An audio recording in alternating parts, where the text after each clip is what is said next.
ngayong gabi. Kahapon napanood natin kung paano lumaki sa hirap si Joy at kung paano siya nakaranas ng iba't ibang pang-aabuso. Pero sa kabila ng kanyang malungkot at mapait na karanasan, pursigido pa rin siyang makamit ang kanyang mga pangarap sa buhay. Paano kaya niya maaabot ang kanyang mga pangarap? At magbabago na kaya ang takbo ng kanyang buhay sa paglipat nito sa Maynila? O tuluyan siyang sumadsad? Sabay-sabay nating alamin sa pagpapatuloy ng kwento ni Joy Laverinto. Dito lang sa The 700 Club Asia. Susunod na.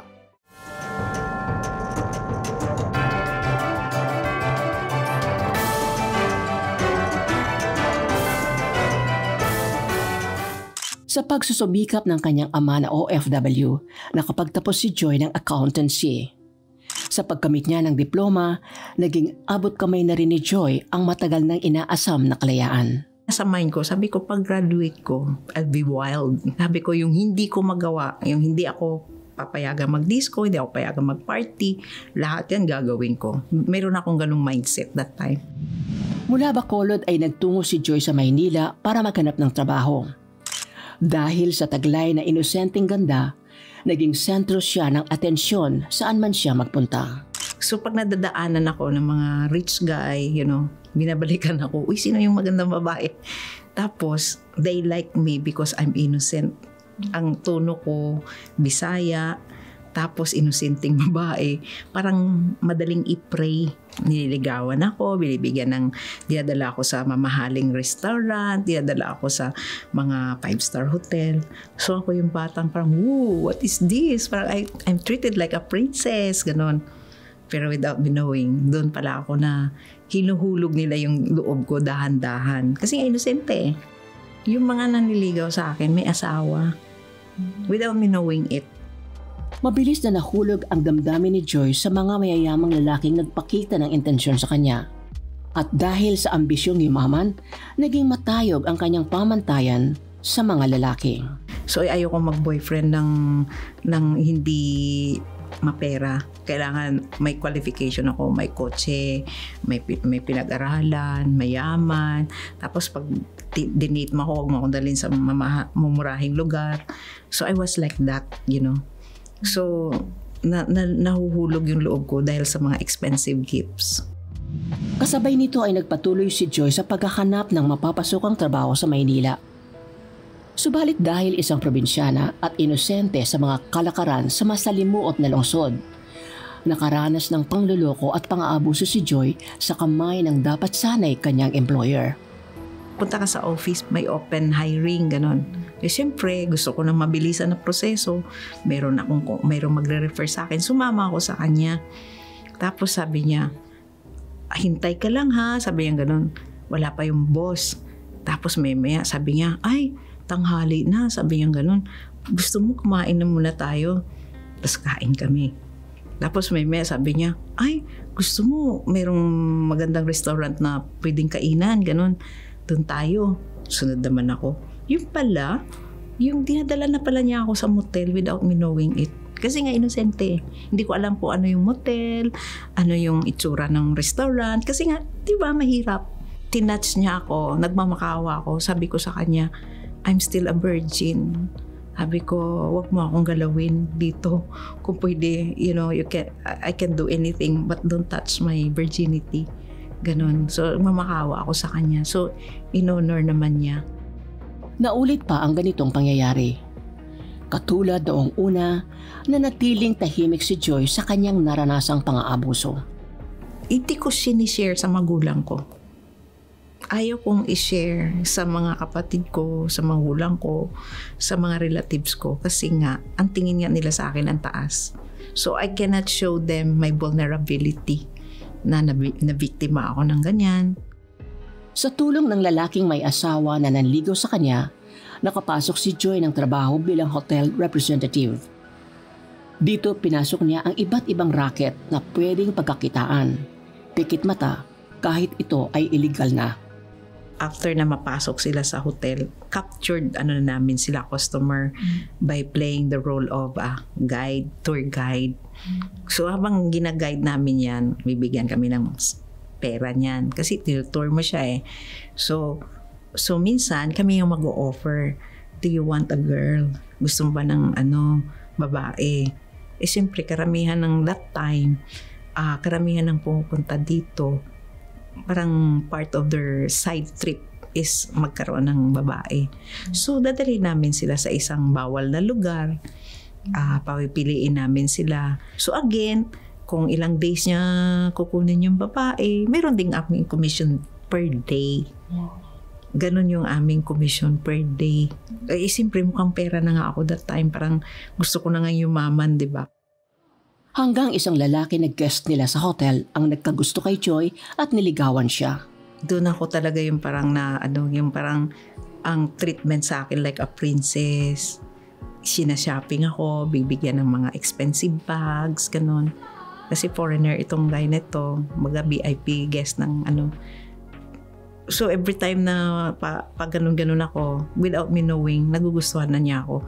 Tapos hanggang sa kinausap ako ng hotel manager, na sabi niya, Joy, you just have to be practical. Sabi niya ganun. Itong taong to may gusto to sa'yo. So kung gusto mong maging practical, patulan mo to. Sabi niya ganun sa akin. Nahulog kalaunan ang loob ni Joy sa lalaki. Subalit mayroon na pala itong asawa. Gayunpaman, itinuloy pa rin niya ang kanilang maling relasyon. At si Joy ay naging kabit. Sa abroad, yun yung asawa mo. Pagdating sa Philippines, ako yung official. So, mayroon kaming ganung agreement. Tapos tumira kami sa mamahaling subdivision, dyan sa Dasmariñas Village. Dyan niya ako minahay, ganyan. Na-inlove na ako sa kanya. Tapos gusto ko yung pakasalan niya ako. Nilasap ni Joy ang saya at sarap ng marangyang buhay sa piling ng karelasyong may asawa. Subalit hindi rin nagtagal, nalaman ng tunay na asawa ng kanyang kinakasama ang kanilang lihim na ugnayan. Pero yung partner niya sa business, under ko yung guy. Hawak ko yung liig. Pag nagtataray ako, wala siyang magawa. Siguro nagalit yung partner niya na hawak ko ang liig. Sinumbong sa asawa. Kaya yung asawa pumunta ng Maynila. Ang sabi niya sa akin, alis ka muna dito sa bahay kasi parating yung wife ko. Tapos doon ako na-shock, akala ko ako yung official mo. Nagkahiwalay si Joy at ang karelasyong lalaki. Dahil mahal na mahal niya ito, hindi niya natanggap ang sinapit ng kanilang maling relasyon. Nagtanim ng galit si Joy sa karelasyong lalaki. Doon talaga ako nag-revenge. Parang di ako papayag, i-treat ako this way. Parang ganun. Tapos yung time na yun, may invitation na yung sister ko pumunta ng Japan as a student visa. Sabi ko sa sister ko, sige punta ako dyan to run away from brokenheartedness. Wow, Joyce, you see now part of Joy's dream fulfilled. Tapos na siya sa education. She's ready to find work. She's ready to conquer the world. Pero I wonder, ano yung naging pundasyon niya sa karakter niya, no? Is she wise enough, has wisdom enough to discern, ito mabait na tao, ito baka abusuhin na naman ako. Yun ang dilemma ng isang person na about to find work in a city that she has never grown up, walang experience. Oo nga, and it must be difficult, no? Kasi nung bata pa siya, inaabuso siya ng mga people closest to her. So siguro yung judgment niya, kung sino yung taong safe, kung sino yung taong may red flags, siguro nahihirapan siya ma-distinguish who is safe, who is not safe. So, nakita natin sa kwento ni Joy na naging sad, or sabihin natin sorrowful, ang kanyang buhay sa paghahangad ng pera o kayamanan. So, from the sexual abuse, siguro yun yung root, naging ano siya, so that I can escape this, I will be rich so that I can escape this. Kaya may reminder naman sa atin ang verse na ito sa 1 Timothy 6. But people who long to be rich fall into temptation and are trapped by many foolish and harmful desires that plunge them into ruin and destruction. For the love of money is the root of all kinds of evil, and some people craving money have wandered from the true faith and pierced themselves with many sorrows. Alam mo, hindi naman masama ang yumaman o matupad ang iyong mga pangarap sa buhay. Basta't galing sa kabutihan o bunga ng ating pagsisikap, di ba? Oo naman, Peter. Ako may hula ako kung bakit, hinahangad ni Joy na yumaman. Ang sabi ko is she wants to be the one in power, di ba? Because Be the one when she in was, control, yeah. when she was a child, inaabuso siya. So ngayon, gusto niya siya yung boss. At ano kaya ang naging buhay niya sa piling ng lalaking may asawa na pala? At para sagutin ang mga katanungan na yan, well, narito muli si Jocelyn Joy Laverinto. Welcome back to the 700 Club Asia, Joy. Oo. Wow. It's a joy to be here. Okay, so Joy, I've been watching you while you're watching the reenactment of your story. How does it feel to see your story being told? Parang isang pelikula. Masakit pa rin. Kasi totoo naman yung emosyon eh. Amen. Hindi naman nawawala ang emosyon kahit nag-heal. But it's still painful and at the same time grateful na nakawala ako doon. So it's a mixed emotion. So now, in your story, tinalakay na natin yung youth mo as a young child, a young girl. Now, we're gonna talk about Joy, the college girl. Joy, the graduate. So, nang makatapos ka ng pag-aaral sa college, ano ba talaga ang pangarap mo? Ang pangarap ko, yumaman sa mabilisang paraan. Mayroon akong ambisyon maging mistress. So, I look at that way na through being a mistress, doon ako mapabilis. So, you actually had that in the back of your mind? Yes, nung bata pa ako. I'm okay. I look for someone who's married and be the mistress. Yes. So, nandun na yun, okay na okay sa'yo. Yes, I'm resolved for that. Pero at that time, ayoko rin magpa-under. I'll make it sure na they're under my spell. Wow, so kanina nakita natin sa kwento mo, Joy, na dinala ka sa motel. So ano ang pakiramdam mo na para bang, magre-replay na naman kaya yung dating nangyari sa akin? So, what was going on in your mind? Parang in my mind, parang feeling ko na isahan ulit ako. Parang, wow, hindi ko nakita yun Ang talino ko. Bakit na naman ako na-denggoy? Now you reached that point, no? Yes, yes. But this time, you reasoned out. Yeah, may reason out ako. Sabi ko, okay, hindi ako pwedeng patalo. I'll make it sure na walang nakakaalam. Sa mapait na karanasan ko, I'll just project na strong, survivor, at saka hindi talunan.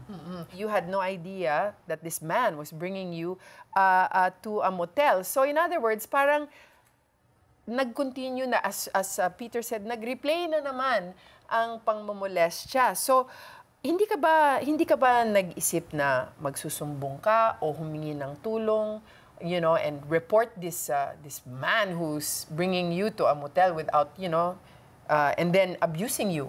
At that time, I was protecting my image. Hindi ako pwedeng, Sa trabaho? Yes, sa madlang people, and even sa magulang ko.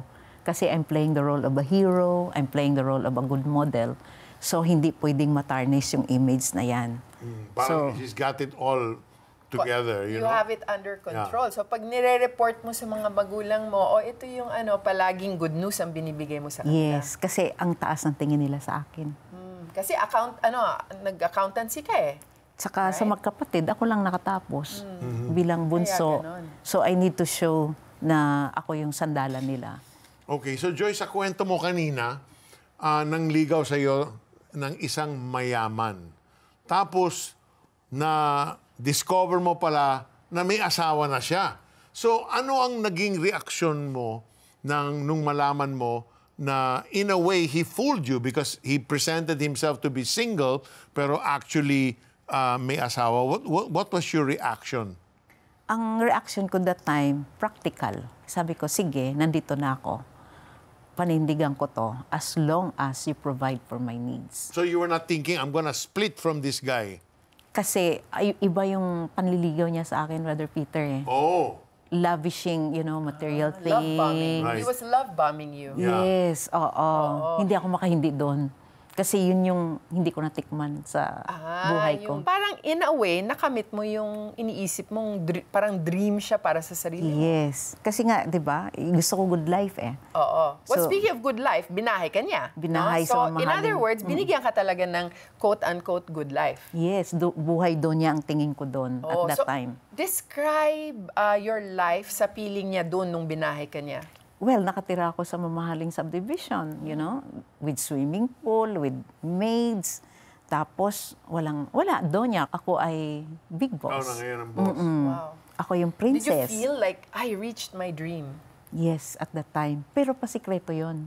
Hindi alam na magulang ko. Hindi nila I'm living a dual life. So, what lessons have you learned? Did you learn at that point in your life? Or were you so blocked na wala kang lesson na natutunan? Yeah, looking back, naging selfish. Yung selfish ambition na by hook or by crook, kunin ko yung pera, gamitan lang tayo. So, yun yung pinaka-lesson na hindi pwedeng ituloy sa buhay ko. Kasi, what you sow, you will also reap. Right. Well, thank you so much, Joy, for sharing your story with us. Now, perhaps kayo po, no kapatid, you're just like Joy and you're looking for real joy in jobs, relationships. But true joy or happiness can only be found in one, and that's Jesus. Jesus will complete you. He is offering you eternal joy, not temporary joy. His free gift of salvation. Sabi nga niya sa Zephaniah chapter 3 verse 17, "The Lord your God is with you, a powerful one who wins the battle. He will have much joy over you. With his love, he will give you new life. He will have joy over you with loud singing." Amen and amen. And if you want that eternal joy, all you have to do is invite Jesus into your life. And I want to pray for you right now. In fact, you should follow me in this very simple prayer, which is full of faith.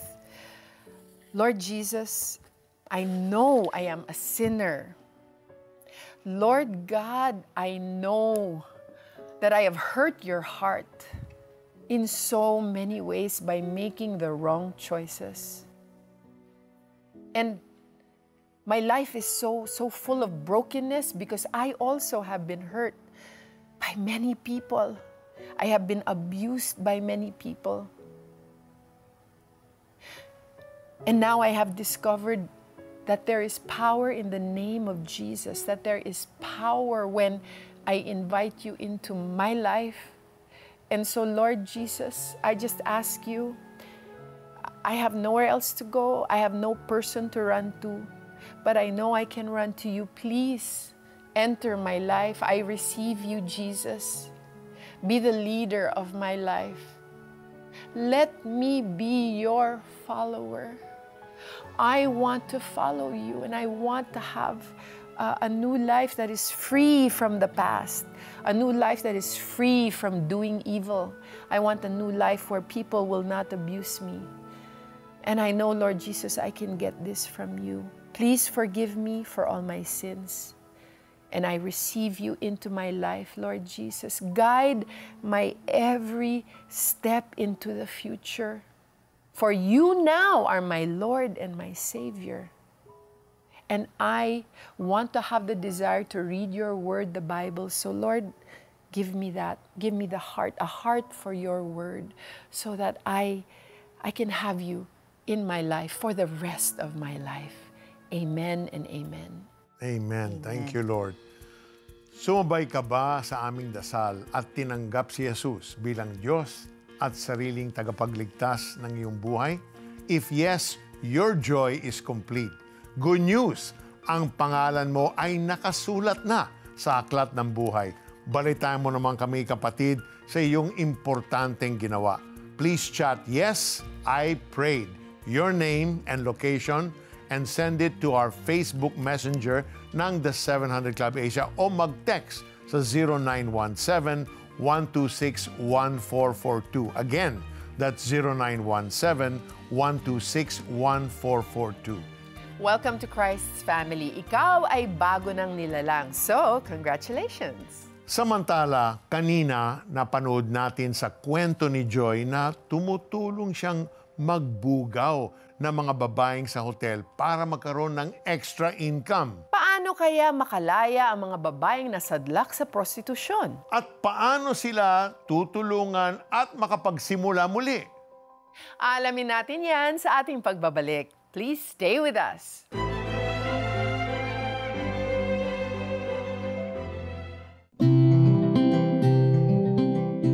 Hello and welcome to the 700 Club Asia. It's designed to bring the whole range of CBN ministries to Asia. So Lord God, I ask for your healing for all who are watching right now. Even the replays of this will be so powerful.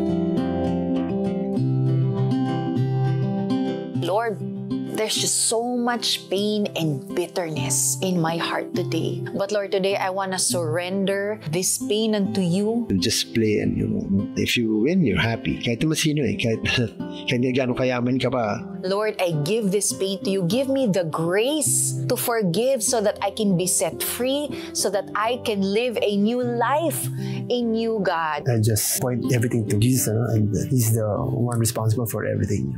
Join us on our mission to bring miracles into people's homes, one prayer and story at a time. Partner with us.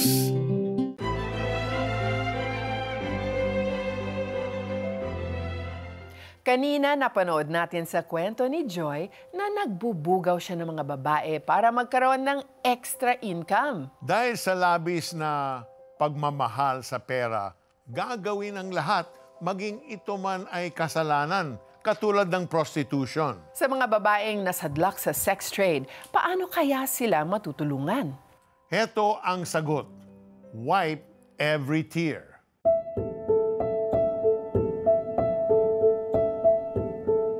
Isa po sa mga dahilan ay poverty, ang kahirapan. Meron din tayong mga na-encounter na mga kababaihan na meron ding na-misplace o na-displace because of disasters tulad ng bagyong Yolanda, sa mga lugar na katulad ng mga lugar na ito na tinamaan po ng mga disaster, ng bagyo, nagkakaroon po ng imbalance sa employment. So because of poverty, nagkakaroon po tayo ng mga recruiter, yung mga tao na ginagamit ang pagkakataong ito para mag-recruit ng mga sex workers.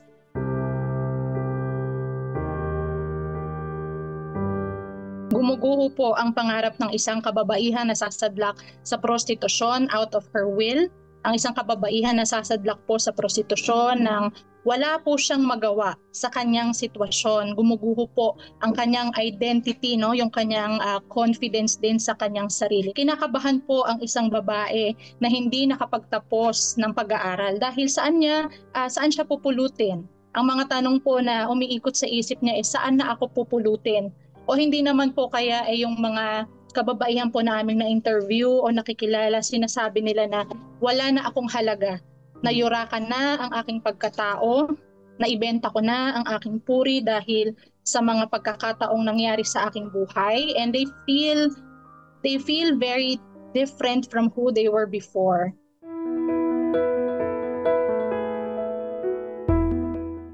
Ang Wipe Every Tear po ay nagbibigay ng tulong ng edukasyon sa ating mga kababaihan na nakikilala po natin na maaaring napilitang masadlak sa prostitusyon o maging biktima po ng sex trafficking na nagaganap po sa ating bansa. Ang mga kababaihan po na aming nalalapitan ay mga interesadong mag-aral at makapagtapos ng kolehiyo. Ito po ang primary program ng Wipe Every Tear alongside a safe shelter po upang masiguro natin na habang sila po ay nag-aaral, sila po ay ligtas at sila po ay hindi hahanapin ng mga masasamang loob na nag-recruit sa kanila. Meron din po tayo, of course, ang ating psycho-spiritual programs kung saan po ating ibinabahagi ang salita ng Panginoong Diyos na in everything, ang kanila pong identity at ang kanila pong pagkatao, kung sila po ay nasa Panginoon, can be restored by the Lord. We always share that po with them, and yung kapangyarihan po ng salita ng Panginoon, yan po ang aming pinanghahawakan to help really restore them into the dignity that they had into a new dignity that they can have with the Lord Jesus Christ. Kudos to Wipe Every Tear. We appreciate your ministry and your genuine love. Good job. Alright, mayroon din ba kayong kabigatan sa buhay? Pwede kayong sumangguni sa aming mga trained prayer counselors. Pwede silang makachat sa Facebook Messenger ng The 700 Club Asia. O pwede silang matawagan sa 8737-0700. Narito sila para manalangin at umalalay sa inyo.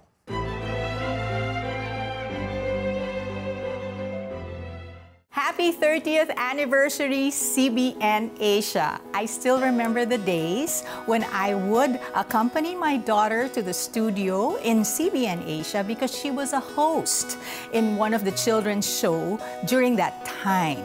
And she had the honor to be able to share the gospel in national TV. I was so thrilled, not knowing that soon after, I too would be given that privilege as the host of 700 Club Asia.